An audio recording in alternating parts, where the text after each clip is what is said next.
Yeah, if I'm honest, Neighbourlytics started very much by accident. Because I wasn't a technical person, people didn't take me necessarily very seriously, and I didn't take myself seriously.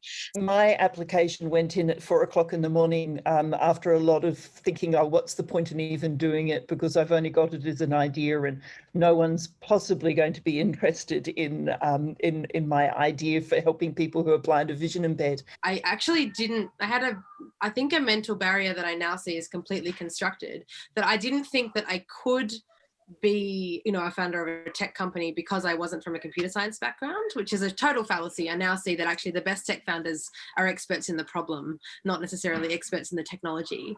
I'm an ex-corporate gal, I guess is probably the best way to put it. Absolutely loved everything that I did, but burnt out in 2016 and I didn't see the warning signs. So I looked back on that time and realized I had seen in my team's emails, here we go again, I don't want to do this anymore. And I'm like, wow, what if we could just automate someone stepping in and helping them at that point? And so that's how Pioneera came about.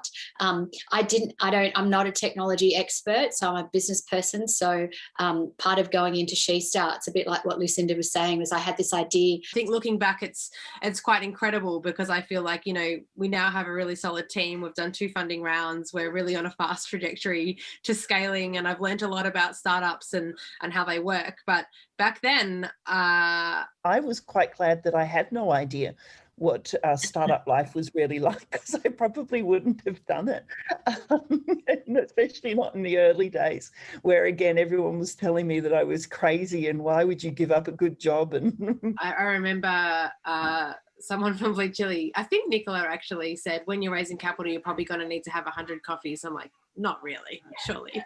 I mean, we've got a pretty good business here.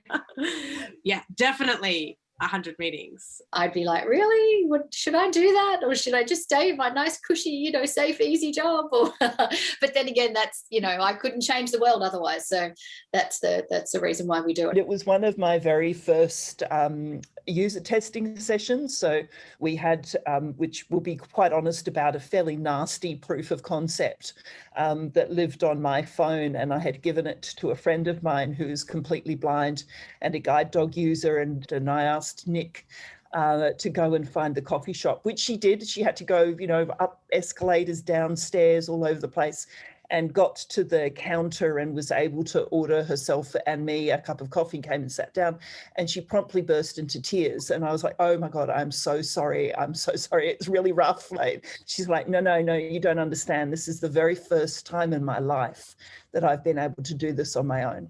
So it was just amazing. And yeah, that's what picks you up when, with Danielle and I were saying about this sort of awful startup life. And then you get something like that and you realize that, yeah, if I'm not doing it, who is going to do it? And it has to be done.